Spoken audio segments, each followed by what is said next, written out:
इस कार्यक्रम के पुण्यार्चक हैं स्वर्गीय सेठ श्री छिदामी लाल जी जैन की स्मृति में धर्मपत्नी श्रीमती कमल रानी जैन एवं समस्त परिवार, निवासी बमहौरी, तहसील सिलवानी, जिला रायसेन, मध्य प्रदेश।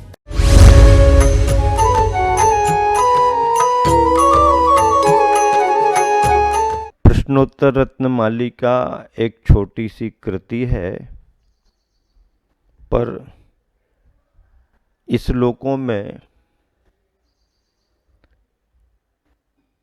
सारगर्भित नीति सूत्र रखे गए हैं। आपने सुना था कि त्वरितम किम कर्तव्यम विदुषाम संसार संतति छेदः। अब अगला प्रश्न है कि मोक्ष तरोर बीजम, मोक्ष के वृक्ष का बीज क्या है? मोक्ष के वृक्ष का बीज क्या है? अब मोक्ष का वृक्ष कैसा होगा, फिर उसका बीज कैसा है? मोक्ष यानी मोक्ष, और मोक्ष को एक वृक्ष कहा। अब मोक्ष के उस वृक्ष में अनंत ज्ञान, अनंत दर्शन, अनंत वीर, अव्ययवाद, सुख आदि आदि 8 गुणों से संपन्न ऐसे सिद्ध परमात्मा, उन्हें वृक्ष कह दिया। और ऐसे सिद्धत्व के मोक्ष के वृक्ष का बीज क्या होगा? भाई वृक्ष की बात तो ठीक है, पर बीज क्या है? जैसा बीज होगा वैसा वृक्ष बनेगा। अब अगर आम का वृक्ष लग रहा है तो आम का बीज आपको मालूम है। नीम का वृक्ष खड़ा है तो नीम का बीज मालूम आपको। बबूल का वृक्ष खड़ा है तो बबूल का बीज मालूम है आपको, उसकी जड़ मालूम है। मोक्ष का वृक्ष का बीज क्या है? उत्तर दिया गया है सम्यक ज्ञानम क्रिया सहितम। ज्ञान सम्यक हो और वह सम्यक ज्ञान सम्यक क्रिया से जुड़ा हुआ हो। ज्ञानम सम्यक, क्रिया सम्यक। सम्यक ज्ञान के साथ क्रिया भी समीचीन हो। सम्यक ज्ञानम क्रिया सहितम, अगर तुम्हारे पास सम्यक ज्ञान क्रिया के साथ है तो मोक्ष का वृक्ष तैयार हो जाएगा। सम्यक दर्शन की बात इसमें नहीं कही, लेकिन सम्यक ज्ञान कह दिया तो सम्यक दर्शन उसमें गर्भित हो गया। क्यों? क्योंकि सम्यक दर्शन के बगैर सम्यक ज्ञान हो नहीं सकता। सम्यक दर्शन के बिना सम्यक ज्ञान हो नहीं सकता। इसलिए ये जो सम्यक ज्ञानम क्रिया सहितम कहा है, इसमें से रत्नत्रय की ध्वनि निकल रही है। किसकी ध्वनि निकल रही है? रत्नत्रय की ध्वनि निकल रही है। मोक्ष वृक्ष का बीज रत्नत्रय है। क्या है? मोक्ष के वृक्ष का बीज रत्नत्रय है। रत्नत्रय के बगैर मोक्ष का वृक्ष प्राप्त नहीं हो सकता। तत्वार्थ सूत्र में पहला सूत्र है सम्यक दर्शन ज्ञान चारित्राणि मोक्ष मार्ग। अब मोक्ष मार्ग कहा तो तीनों को क्यों लिया? सम्यक दर्शन को मोक्ष मार्ग कह देते, सम्यक ज्ञान को कह देते, सम्यक चारित्र को कह देते। नहीं, अलग अलग मोक्ष मार्ग नहीं है। मोक्ष का मार्ग तो एक ही है और वह तीनों की एकता का नाम है। मोक्ष का मार्ग तभी बनेगा जब तीनों एक रूप हों। सम्यक दर्शन, सम्यक ज्ञान, सम्यक चारित्र तीनों मिले हुए हों तो उसे मोक्ष का मार्ग कहा है। उसे क्या कहा है? उसे क्या कहा? मोक्ष का मार्ग। आचार्य पूज्यपाद स्वामी ने सरवार सिद्धि में पहले सूत्र की टीका लिखते हुए एक एक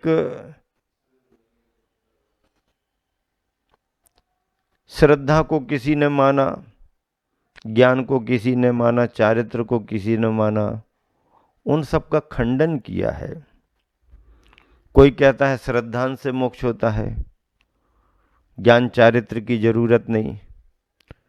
कोई कहता ज्ञान से मोक्ष होता है, श्रद्धा चारित्र की जरूरत नहीं। कोई कहता चारित्र से होता है, श्रद्धा ज्ञान की जरूरत नहीं।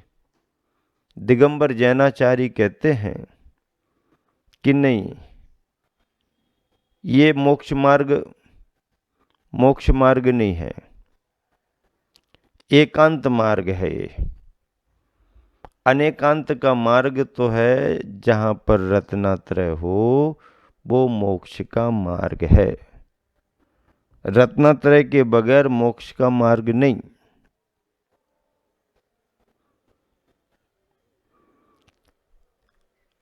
व्यक्ति को अगर स्वस्थ होना है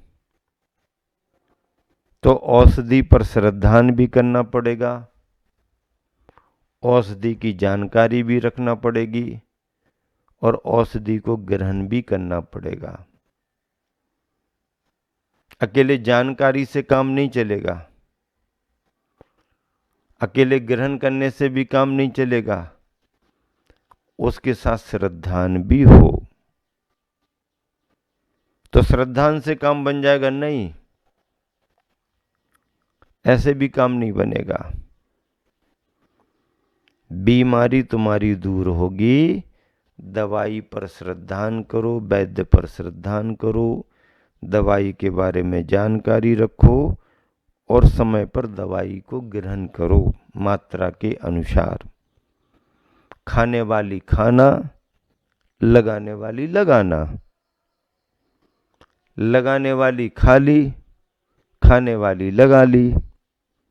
पर्ची पर नाम लिख करके दे दिया, इसको ले लेना, तो उसमें जो लिखी थी वो दवाई लेना थी, लेकिन पर्ची को ही घोंट करके ले ली, क्योंकि पर्ची में दवाई का नाम लिखा था।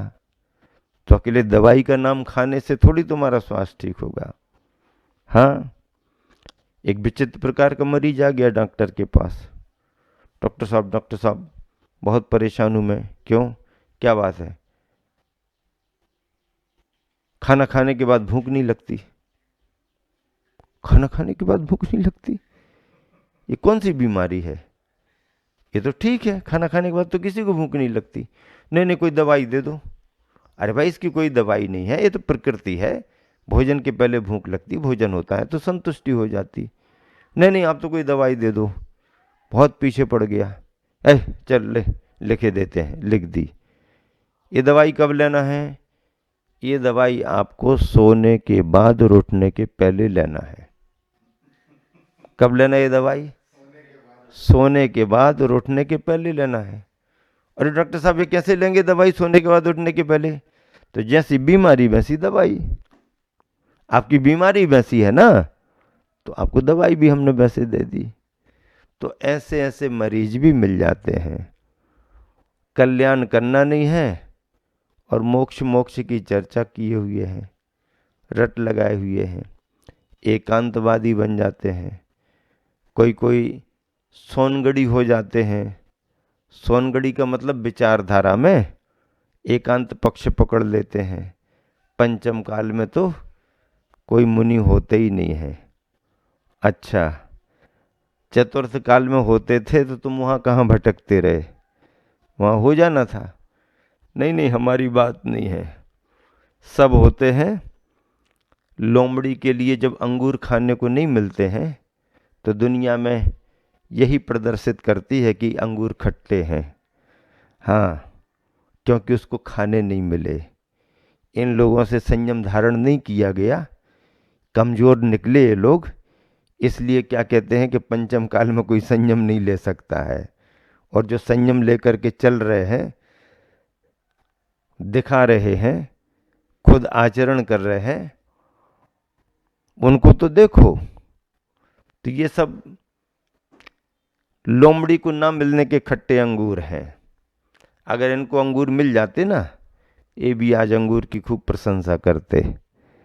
ऐसा है विचार। अब पंचम काल का हवाला दे दिया, कोई नहीं, कोई श्रद्धा को पकड़ के बैठा है, कोई ज्ञान को पकड़ के बैठा, कोई चारित्र को पकड़ के बैठा। आचार्य महाराज कहते हैं कि नहीं, तीनों का योग होना चाहिए। हमने एक बार देखा, गल्ले बाजार में सागर के अनाज वगैरह सामान बिकने के लिए जाता था गांव से। अपन तो अपने खेल कूद में लग जाते थे, और बोरे गाड़ियों से उतर उतर के रखे हैं, फिर तुल रहे हो रहे, कभी कभी टाइम लगता था। तो वहाँ पर एक चीज़ देखने में आई कि जो तौलने के कांटे हैं ना, वो लकड़ियाँ ऐसी खड़े करके उसमें लगा देते। 3 लकड़ियाँ रहती और उसमें बीच में कांटा लगा देते, तुलता रहता, ऊपर पटिया सा लगा रहता। अब बाजार फैला हुआ है, कोई कोई व्यक्ति जरा पटिए पर ऊपर जाके बैठ जाता और देखता रहता कहाँ क्या चल रहा, कहाँ क्या चल रहा। तीनों लकड़ियां लगे रहने पर पटिया सुरक्षित और आदमी आराम से बैठा देखता रहता। किसी एक मन चले के मन में भाव आया, अरे यार 2 लकड़ियों को पकड़ करके हम ऊपर आए, 2 लकड़ियां अपने लिए सहयोगी रहीं। ये जो तीसरी लकड़ी है ना, इसने तो अपना कोई सहयोग किया नहीं, इसको गिरा देना चाहिए। उसने बैठे बैठे पैर फंसाया और आगे को कर दिया, तो वो लकड़ी आगे को क्या हुई, गिरी, दोनों लकड़ियां भी गिर गईं, बैठने वाला भी गिर गया। कहने का मतलब ये है कि तीनों लकड़ियों के सहारे ही हम ऊपर बैठ कर के देख सकते। अगर 3 लकड़ी में से किसी एक लकड़ी को भी कम किया तो ऊपर बैठने वाला नीचे आ जाता है। ऐसे ही रत्नात्रय में से किसी एक को भी अगर तुमने अलग कर दिया तो धड़ाम से नीचे तुम आ जाओगे। देव सास गुरु, हाँ, भगवान को तो मानते हैं, जिनवानी ना हो तो चलेगा, गुरु की तो जरूरत ही नहीं है। एक ने भगवान को पकड़ लिया, एक कहता नहीं नहीं भगवान की जरूरत नहीं है, हम तो जिनवाणी को पकड़ लेते हैं और गुरु को। एक ने गुरु को पकड़ लिया, भगवान और जिनवाणी की जरूरत नहीं है। तीनों के मार्ग अधूरे हैं। देव शास्त्र और गुरु, देव शास्त्र और गुरु, सम्यक दर्शन, सम्यक ज्ञान, सम्यक चारित्र, दर्शन दाता देव हैं। आगम सम्यक ज्ञान, गुरु चरित्र की खान है। मैं बंधु धरि ध्यान। प्रश्न क्या था कि मोक्ष तरोर बीजम, मोक्ष रूपी वृक्ष का बीज क्या है? उत्तर दिया गया, सम्यक ज्ञानम क्रिया सहितम। सम्यक ज्ञान क्रिया के साथ, अर्थात समीचीन क्रिया आचरण के साथ अगर है सम्यक ज्ञान। सम्यक ज्ञान तभी होगा जब वह सम्यक दर्शन से जुड़ेगा। ऐसा रत्नत्रय ही मोक्ष वृक्ष का बीज है। वृक्ष है, बीज है तो वृक्ष है, बीज है तो वृक्ष है, और बीज ही नहीं है तो वृक्ष आने वाला नहीं। इसलिए आप वृक्ष को चाहते हो तो बीज को तैयार करके रखो। मोक्ष का मार्ग रत्नत्रय का मार्ग है। मोक्ष को वृक्ष कहा तो उस वृक्ष का बीज सम्यक ज्ञानम क्रिया सहित है। आचार्य अमोघ वर्ष कृत यह प्रश्नोत्तर रत्नमालिका छोटे छोटे प्रश्न उठा करके उत्तर दे रही है। भविक जनों के लिए, प्रारंभिक पाठकों के लिए, सामान्य जनों के लिए यह रचना प्रेरणाप्रद है। इसके एक एक श्लोकों को याद किया जा सकता है। शिविरों में इसे कोर्स में रखा जाता है। पाठशालाओं में भी इसे अच्छे तरीके से बच्चों को पढ़ा दिया जाता है। आचार्य प्रणीत वाणी और नीति शास्त्र, नीति वाक्यों को समझ कर के व्यक्ति को अपने लिए जीवन में ढालने में आसानी हो जाती है। इस तरह आप सभी यहाँ पर कटनी चातुर्मास में सुन रहे हो। यहाँ पर पारस अमरावती से भी आए हैं, सुबोध भी भुसावल वाले हैं, रवि सुर्की से तो है ही, और गोल्डी भी अपने बार बार आकर के सभी संयोजना कर रहे हैं। बस इस संयोजना का परिणाम दूर दराज तक लोग अच्छे तरीके से धर्म लाभ ले रहे हैं। समाज बहुत उत्साहित है। बड़े रूप में अच्छी संयोजना के साथ कटनी का चातुर्मास धर्म प्रभावना में आगे बढ़ रहा है। आज छोटे छोटे बच्चों के लिए प्रथम दर्शन का महोत्सव किया जा रहा है और 45 दिन से लेकर के 1 साल के बच्चों को अच्छे तरीके से नमोकार मंत्र और छोटी नीमों के द्वारा संस्कारित किया जा रहा है। आज रविवार का दिन है। अभी दोपहर में सभा मंडप में यह सभी आयोजन अनुष्ठान के रूप में संपन्न होगा। आप सभी स्वाध्याय का निरंतर लाभ लेते रहें और जो समय है दूर दराज तक सुनने का, उस समय पर आप जरूर 5:20 यानी 5:20 पर सुनते रहें।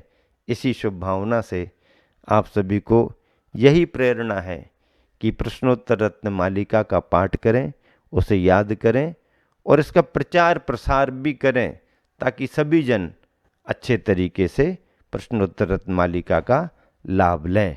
महावीर भगवान की जय।